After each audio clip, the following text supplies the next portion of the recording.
বিষ্ণু ইসা ইসলাম সাহাবাদেরকে নিয়ে একটা মজলিসে বসা, হঠাৎ করে তিনি বললেন, ঠিক এখনই একজন এসে এই মজলিসে তোমাদের মধ্যে বসবে, সে জান্নাতি। এটা শোনার পরে তো সব সাহাবারা নড়ে চড়ে বসলো, কিরে রাসূল সাল্লাল্লাহু আলাইহি ওয়াসাল্লাম একজনকে জান্নাতের অ্যানাউন্সমেন্ট দিচ্ছে, কে সে? তো দেখা গেল এক আনসারি সাহাবা প্রবেশ করেছে, তার জুতা দুইটাকে বগল দাবা করে, কিন্তু কেউ তারে চিনে না। তারা যে এক্সপেকটেশন করছিল যে খুব আল্লাহওয়ালা এমন কেউ আসবে, না, সাধারণ সাহাবীরা অবাক। সবচেয়ে বেশি অবাক হয়েছেন আব্দুল্লাহ ইবনে আমর ইবনে আল-আস রাদিয়াল্লাহু তাআলা আনহু। তিনি অবাক হলেন, ঘটনা কি, তার গোপন রহস্য দেখি তো, খুঁজে বের করা যায় কিনা।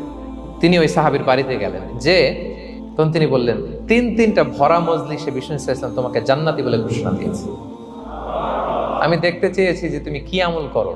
ওই সাহাবী বলে, আমিও জানি না, তবে একটা ব্যাপার আমি মনে করি হয়তো এটা আল্লাহর কাছে পছন্দনীয় হতে পারে। এইবার তো আব্দুল্লাহ বলে, ওই তবেটা কি বলে, যে আমি প্রতিদিন যখন রাতে বিছানায় ঘুমোতে যাই, আমি ঘুমোতে যাওয়ার আগে সবাইকে ক্ষমা করে তারপর বিছানায় যাই।